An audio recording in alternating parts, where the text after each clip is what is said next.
Let them praises give Jehovah. They were made at his command. Them forever he established. His decree shall never stand.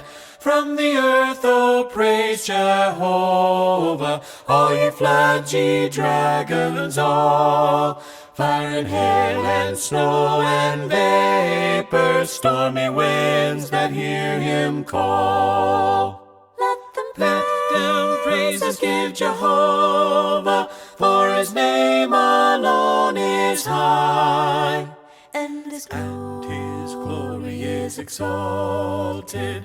And his glory is exalted. And his glory is exalted, far above the earth and sky.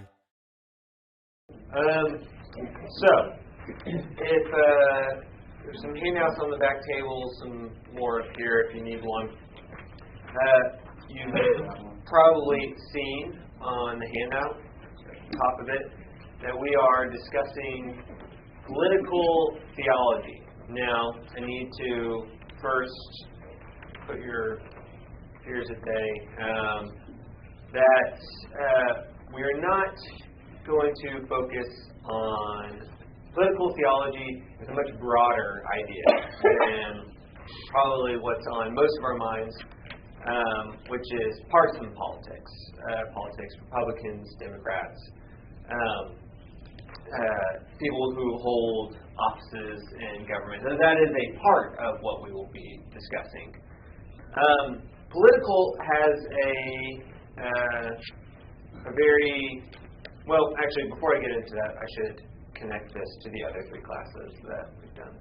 So the last three classes that I was teaching, we did a sort of theoretical or abstract overview of ethics. And we looked at these three big camps of ways of thinking about Christian ethics.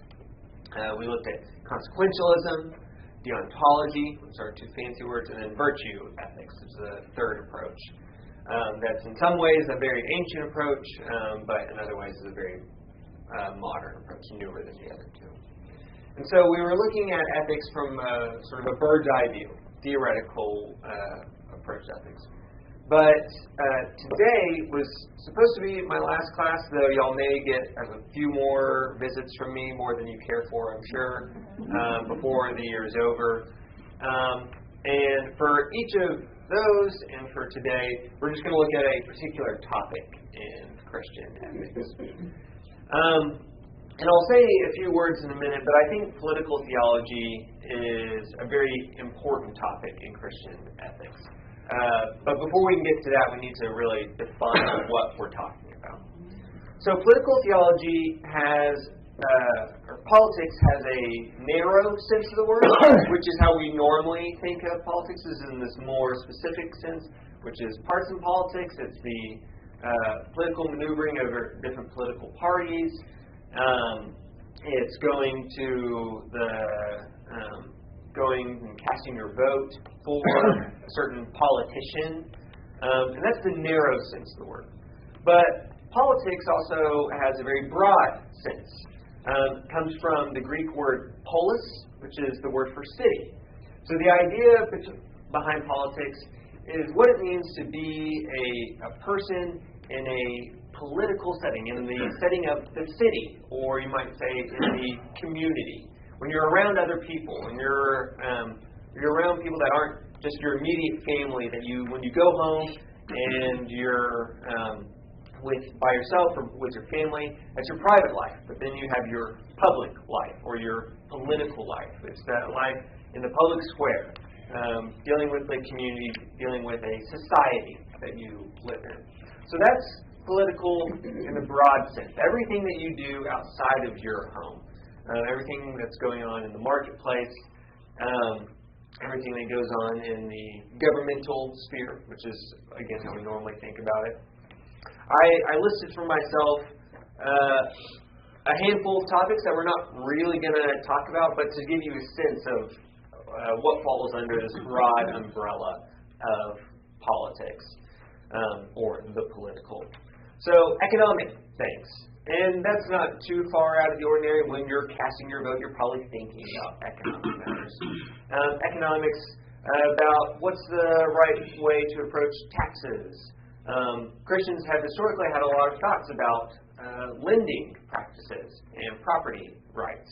So that all falls under the political. It also includes things like criminal justice. It includes things like Christians have had strong thoughts about capital punishment in the past. It also includes issues like health care and about what the proper way is to think about the sick and what our obligations are to people who have diseases or health issues that are going on. Specific topics within healthcare, like abortion, is obviously a really popular, really well-known topic that gets a lot of focus. Socioeconomic, race relations, sexual matters all fall under the political. It's all things that have to do, or things that we at least discuss in a public way.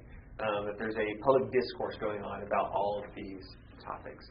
So political, I'm trying to impress upon you, this is a really broad umbrella that covers a lot of things. But fundamentally, it's how Christians relate to society. And we will focus mostly on Christians' relationship to the state and its government. But that is all part of this broader picture of what it means to be political. With that in mind, this sort of broad understanding of the political, it is worth pointing out, in addition to it being a really broad topic, it's also been a very important topic for all of Christian history. Obviously, it comes up in the Bible. Paul writes a lot about how Christians relate to the state, how they relate to, in his world, usually Rome and Roman power. Romans 13 is probably the most famous discussion of that in the Bible. But it's also a really big topic for the early church in the first century and for the first few centuries. Christians are wrestling with their relationship to the powers around them. And in many ways, they're very critical of the powers around them. This is something that is separate than them. As it has to do with military service, the early church, for the first few hundred years of the church, said that Christians are not allowed to be in the military. That whenever you become a Christian, you have to lay down your sword and you have to adopt a life that is separate from that. We have a lot of early Christian documents where centurions and legionnaires would be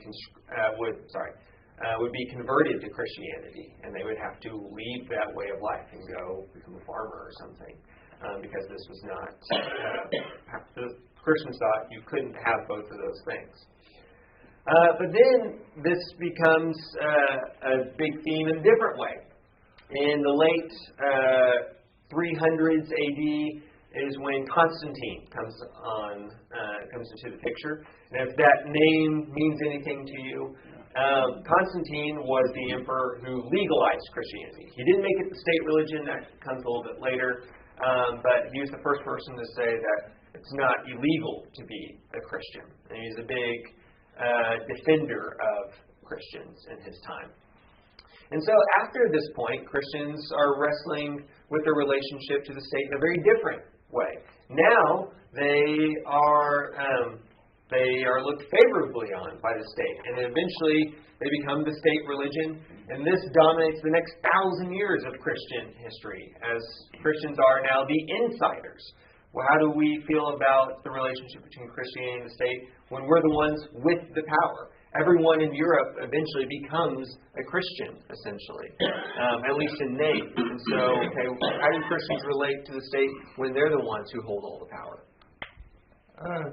Didn't Constantine convert because I thought his mother brought back relics, and was And she went to Jerusalem and Yes. said this is where Jesus was born. And yada, Yeah, yada. so Constantine's mother was a Christian, and then he converts later in his life on the eve of a battle. I'm trying to think what battle that is. It's a very famous battle, but that's where he sees a vision of the cross and says, "All right, everyone, we got to be Christians now." And he makes all of his soldiers paint crosses on their shields, and then they win the battle. So yes, he converts to Christianity, but they don't make it doesn't become the official religion of the Roman Empire until a later emperor. Is that where you're going? Yeah. So yes, Christianity gains more power, and so Christians have different questions to ask. You ask a different question when everyone around you is a Christian, and when the king is a Christian or the emperor is a Christian, than you would ask when only a few people around you are Christians and they're persecuting Christians and Christians are being eaten by lions. There's different questions about what is our obligations to the state in those two different periods. Then comes the Reformation in the 1500s. People like Martin Luther, John Calvin, names you've surely heard of, and they start to ask very different questions about the state. Obviously, Luther and Calvin have a lot of other big religious questions that they're asking that we don't really have time for. And this is, of course, where Protestant splits off from Catholicism. But behind all of the stuff going on in the Reformation is the changing political situation in Europe. That the kingdoms are fracturing. There's no longer an empire. And so how do these localized kingdoms think about, are they part of a larger Christian community, or is Christianity more something that's separate and separated from the state? And Luther and Calvin are some of the first people to think about that. And then their legacy has continued into the modern day, where we think about Christianity as maybe in some ways our religion is separate from the state, but related in some way. In America, we have a very particular situation where, founded with these Christian values, the founding fathers who crafted the Constitution and these early documents that shaped the country are all Christians. But there's also this very big theme in America of this separation of church and state. And we'll talk a lot more about that at the end of the class. Another comment. I think it's interesting too, where you said in the beginning that the idea was to lay down your arms, and go be a farmer. But then, a few centuries later, they came into the Crusades, and it was whole armies raised up, and they were marching and wiping out thousands and thousands of people, in the name of the cross and all that kind of stuff. Yeah, so this is between years like 150, which is when I think Tertullian is writing, and he writes a lot about Christians, how Christians have to lay down their arms when they convert to Christianity, early church father. And then around 1000 AD, and then for the next few hundred years is when you get the Crusades. So clearly a massive shift has occurred, where being a Christian obligates you to go fight in these wars. So I think that's really just good sort of background knowledge for, as I'm going to move us into talking about some particular issues and how Christians might think about that, is that there's already, in the 2,000 years of the Christian faith, there's been this massive shift over time in one direction and in multiple directions, and weaving back and forth, and how Christians have thought about this. So I hope that, one, tells you it's complicated. Two, it should tell you that whatever you think about it, there's probably some good Christians in the past who have agreed with you, that you will find good company no matter where you come down on this particular topic. So yeah, it's good to recognize the sort of variety of opinions here. First issue I want us to think about, or first constellation questions, is this question of participation versus non-participation. This becomes a centering question for Christianity, as I was just talking about. To what extent does our citizenship in heaven complement or reject our earthly citizenship? So this becomes a central theme throughout all of Christian history. We are citizens of heaven. We are aliens, sojourners, as Paul would say. And we'll say it is, unless y'all can correct me. And yet, we also have citizenship to wherever we happen to live. Martin Luther was a citizen of the Holy Roman Empire and of German kingdoms. Tertullian was from Africa and also a citizen of the Roman Empire. We are citizens of the United States of America, and more locally of Texas and many of y'all in Ennis. And so we have these, in some ways, competing citizenships. I'm a citizen of heaven and of the kingdom of heaven or the kingdom of God, depending on what gospel you're reading, or I'm also a citizen of the United States.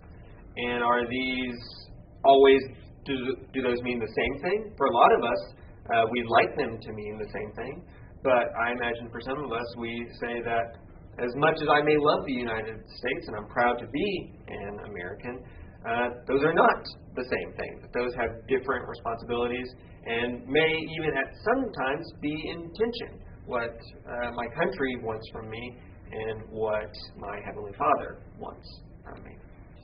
So this gets us to this question of participation in government versus non-participation. Christians have given you, I think on your handout, 4 levels of participation, or of non-participation is probably a little bit more accurate. Many Christians throughout history have said that Christians cannot participate in military service. We can do most other stuff, but that particular role is something that is barred to Christians. That this is closely connected, and I don't know if I will do a separate class on this because it is so related to our current topic. But Christians in their thinking about pacifism and just war.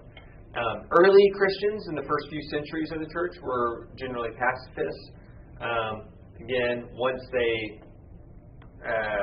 after Constantine, that fades, and then pacifism came back during the Reformation as not a majority Christian belief, but a sizable minority Christian belief for pacifists.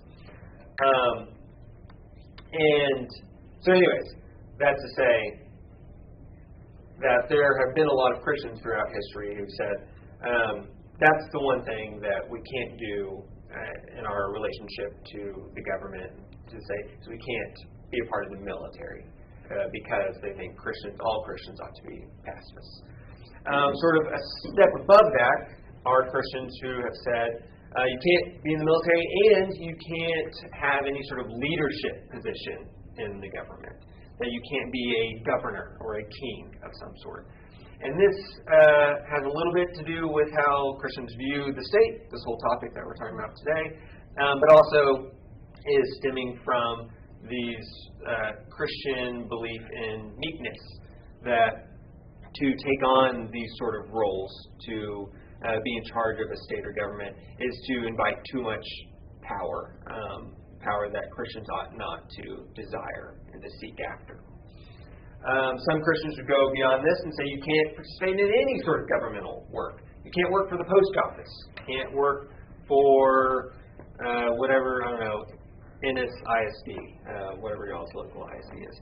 Any sort of thing where you're working for the state, you can't do that because it's to participate in this.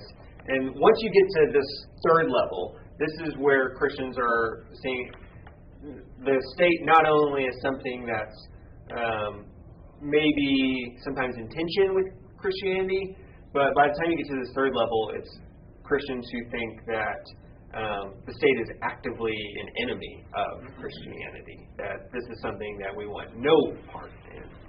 And then obviously the fourth most extreme version of this, sometimes this isn't, Christians who don't take such an extreme view of the government may still do this fourth one, which is they don't think that you can vote. And this is, I think, for most of us, this in some ways is the most radical one.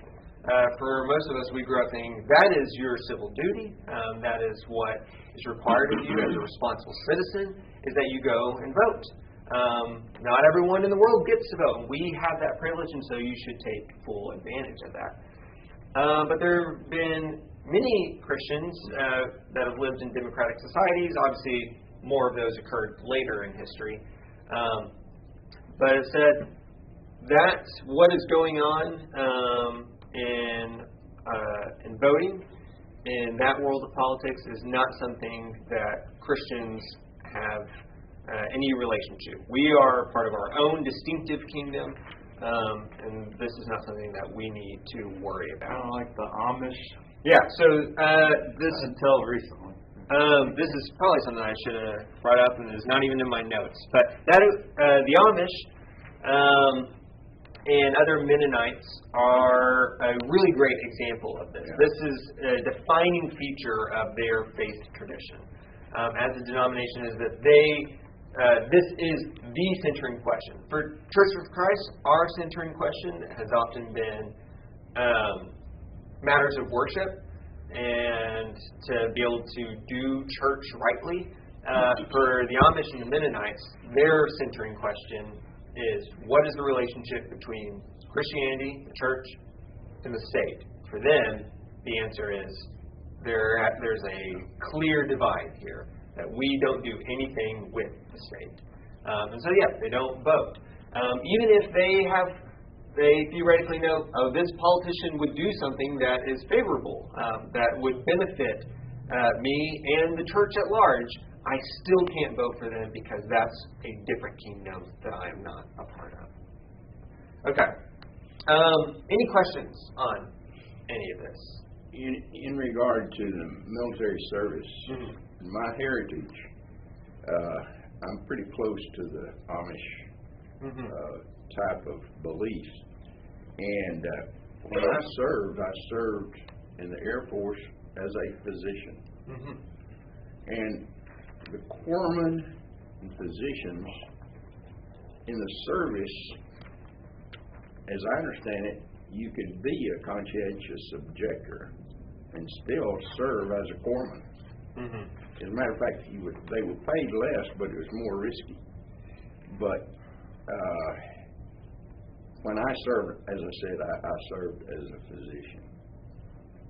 Yeah. I'm not sure how every group thinks about that, but I think that is worth pointing out, is that for some, it's merely we can't engage in violence. Yeah. We can't kill people. I can still serve in the military, but I'm there not to harm anyone. I'm there to only help. Yeah. And there's some really famous stories of that.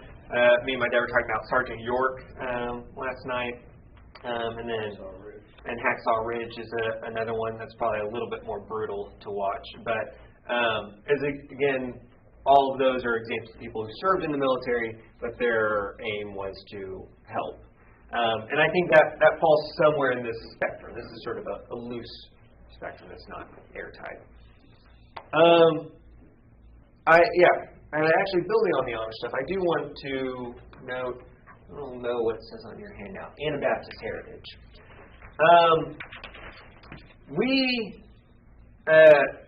You're probably familiar with some Christian traditions where this is a major part of them. We were just talking about the Amish and Mennonites, which stem from the Anabaptist movement.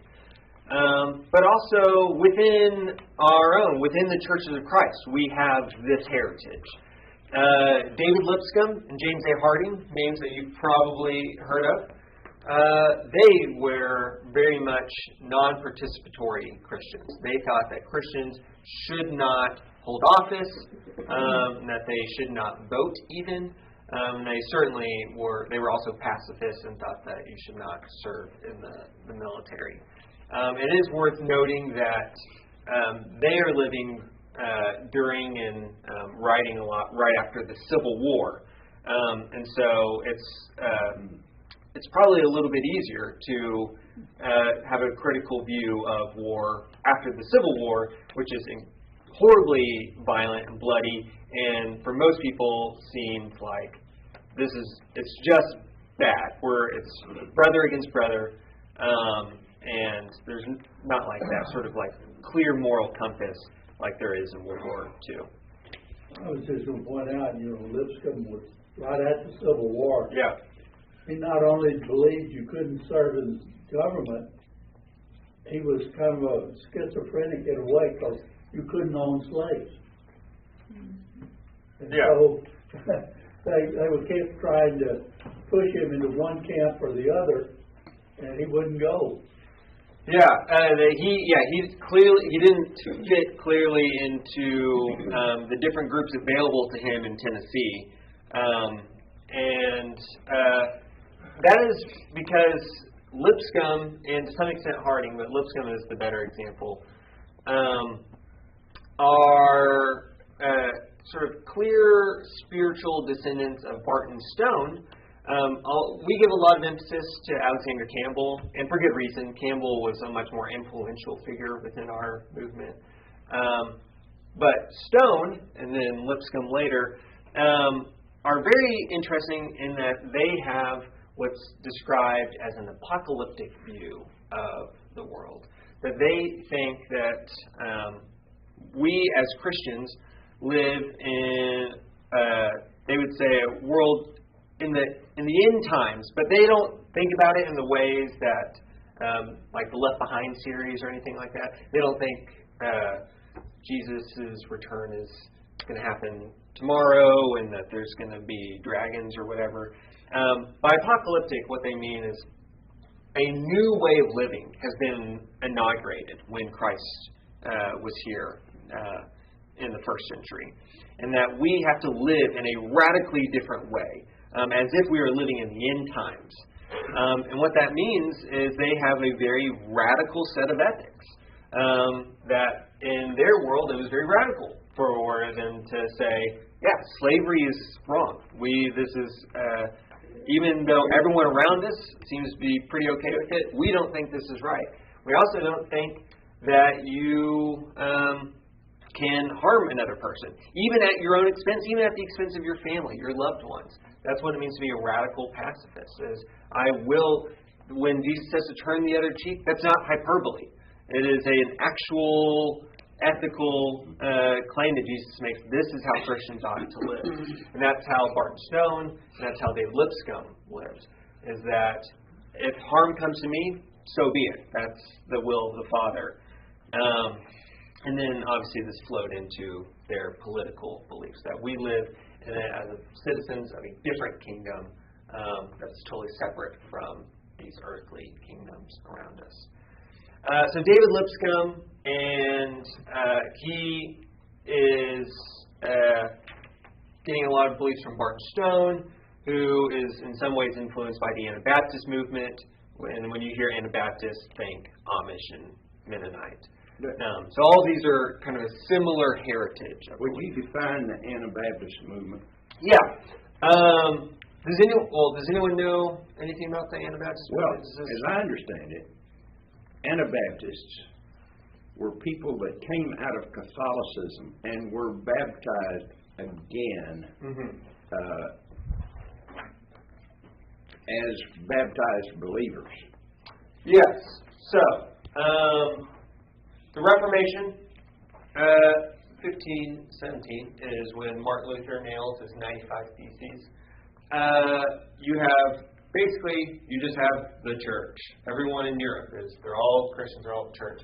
But it looks more similar to how we think of Catholicism today. Then you get Martin Luther, and you get Calvin, and then you also get, here's Catholicism. Then you get the Anabaptists. And these guys, they disagree on stuff, but they play together pretty nicely, Martin Luther and John Calvin. And you get the Reformed churches or the Presbyterians and lots of other folks like that. You get Lutherans. So these you can just think of as Protestants. So you have the Protestants, you have the Catholics, and then you get this third group, the Anabaptists. And the Anabaptists, what Anabaptists means is baptized again. So everyone in medieval Europe, they're all baptized as children. And the Anabaptists, they're reading Scripture. Just as a spoiler, Churches of Christ have a lot of our theological heritage comes from the Anabaptists. We're less Protestant than we are Anabaptists. The Anabaptists reading Scripture, and they say, Scripture, you get baptized as an adult believer. That's clearly what's happening here. And so they decide to all be baptized as adults, this group of Anabaptist folks. And this is a really big deal. One, it is both sort of a doctrinal shift that they're saying this you should be baptized as adults. It's also it's a act of treason because being baptized meant you were part of the state as well. So the Anabaptists, they make enemies with the Protestants and the Catholics. You would think the Protestants would be like, oh, hey, you're a little bit different than us, but you're a part of this movement to move away from the Catholic Church. But no, they are the most persecuted Christian group in history because both the Protestants and the Catholics would persecute them and sentence them to death. Were guys like Wesley and Knox and so forth, were they part of that group, or was that a Wesley and Knox come, if I was a better church historian, I'd know. I think they're directly from Calvin, but then there's a lot of Anabaptist influence on them as well, I believe. I think that, for Knox specifically, I don't know about Wesley.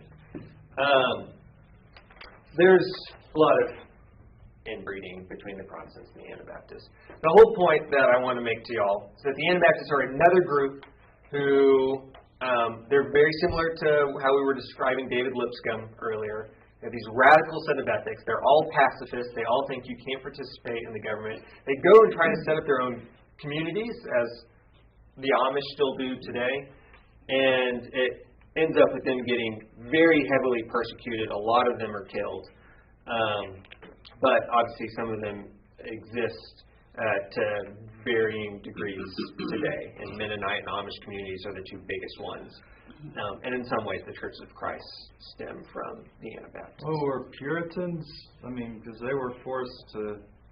Yeah. The Puritans, I think, are also more directly Protestant from Calvin. But again, there's a lot of mixing of beliefs that goes on for the next few hundred years. Does that make sense? Dad, how much time do I have? Oh, man. We're got way too distracted on the Anabaptists. Okay. I had a comment about sectarianism. We're pretty familiar with denominational sectarianism. The Churches of Christ have been very sectarian for most of our lives, where it's the Churches of Christ and then everyone else. But there's also political sectarianism, which the Church of Christ were also a part of for much of their history. To say the government's doing its thing, and we're going to do not in the same way as the Amish by any means, but to say we have different priorities than the United States as a whole. Today, most of what I'm describing, David Lipscomb, sectarianism, our Anabaptist heritage, probably sounds fairly foreign to a lot of us. For the most part, in the Churches of Christ, we're very similar to most Protestants in America. That is to say, evangelicals in America. And evangelicals in America typically, not always, but typically think that there's a strong relationship, a sort of complementary relationship between the United States and the Christian church. And that's how most folks in the Church of Christ in 2024 think about it.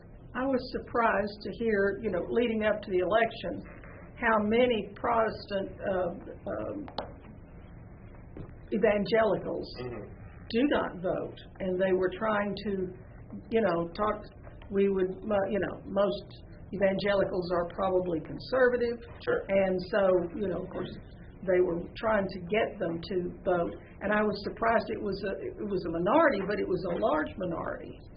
My guess is that is the same minority that just exists across the spectrum of just most people in the U.S. don't vote, which is unfortunate, depending on how you think voting should be. But within that, evangelicals are very politically active as compared to just other random demographics. But that is a good point. We only have a few minutes. I do want to highlight, I'm just going to read through some of my notes if you all don't mind. I apologize, it'll be a little bit less interactive. So we were talking about participation versus non-participation, how maybe an individual Christian might think about what is their relationship to the government, to the state. But you might also ask, Christians might ask sort of a broader question. What is the relationship between the church and the state? Not as an individual, what do I do? Do I participate or not participate? But just ideally, how should Christianity relate to the United States, for instance? And we get two big camps. There's sort of Christian nationalism, and there's also secularism. Probably for most of us, we hear secularism. We're not a big fan. But to get at the most charitable reading, this is something that a lot of us have some partiality to. That we don't think that the church or that the government should dictate things about religion for us. We don't want the government doing that. If the government were to say, everyone needs to have their worship times at 9:30 on Sunday mornings, and say, hey, stay out of our church services. That's not for you to decide. That's for us to decide, right? So secularism is just this idea of, okay, sometimes these things need to be kept separate. Christian nationalism, on the other hand, is the idea that Christianity should have a lot of influence in the government, and that my Christian ideals should come out through legislation and through policy. And so there's sort of these two different ways of thinking about it. I have a question on here. Is Christianity arbitrary? This is a question that Christians have to wrestle with if they want to have the government enact policies based on Christian beliefs, which is, as a Christian, we say murder is wrong. And we think, and the government should make laws based on that belief, right? But if you say as a Christian, I also think you should honor the Sabbath. And maybe for me that means you should, no one should work on Sunday, something like that. Well, then you might be a little bit more unsure of if you want the government to make laws based on that. But I think as a Christian, you should be pure of heart. It says that in the Beatitudes. Well, do I want the United States making laws about people needing to be pure of heart? I don't think that Christians should lust. Do I want the United States making laws about people lusting? Sometimes you might say, okay, there's some things about Christianity that are unique Christian insights that we can't make a universal law out of. Does that make sense? And a few nods. Okay, the last thing I want to say before we're done. You'll see at the very end of your handout, there's this Daniel and Esther, Horowas and Neber. If you were here on the first day that I taught class, we started with this comparison between Daniel and Esther. Daniel takes this very radical approach to how to live, where even if you know what's right, you have to do that, even if it puts you in tension with the authorities. Well, Esther takes an approach that we said is more making the best of it, saying that we live in a fallen world, and so sometimes you have to make some compromises to get along. Niebuhr and Hauerwas are two famous theologians who sort of represent those two approaches. Hauerwas being more Daniel, Niebuhr being more Esther. But I just want to leave that with you. There are these two approaches to living in the world and living as a part of a nation. One that says there's a Christian way of living, and it doesn't matter what what society or what the government wants. I have a Christian way that I have to live. And sometimes it's going to separate me from the world and from the government and from the state in which I live. And there are other approaches that you may think is wise, which is there's a Christian way to live, and to achieve those Christian ends, to make some progress as a Christian, well, sometimes you have to use the things in the world, and you have to make compromises in order to make progress in the world. Okay. So there's two different approaches. I appreciate y'all's time, and we will come back to some of these themes in the future. How do you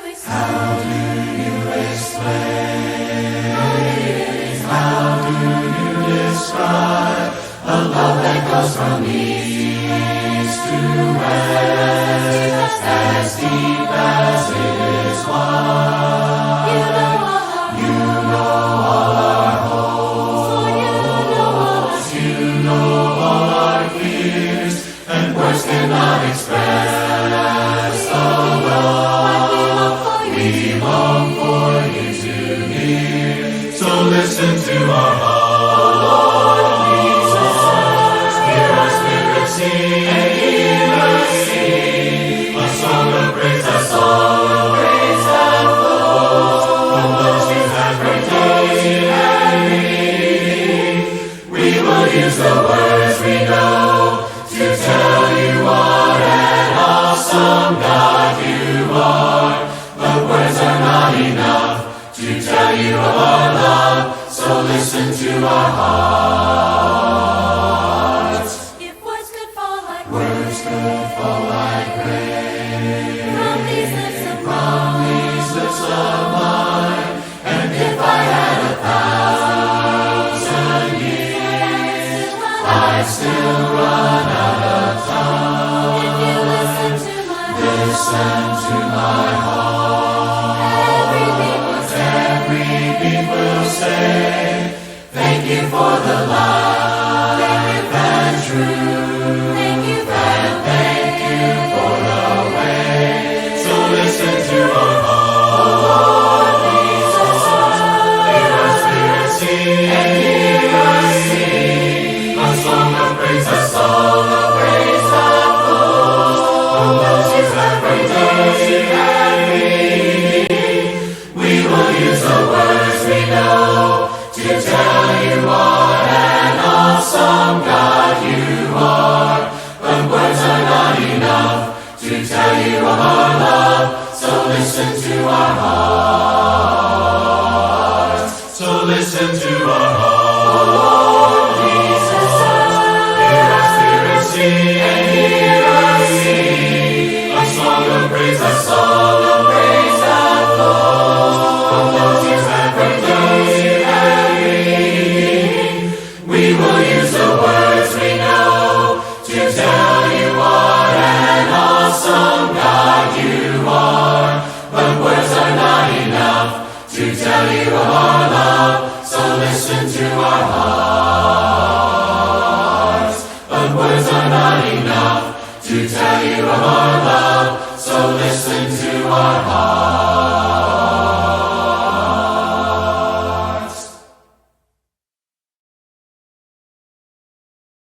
I still have joy after all the things we've been through. I still have joy.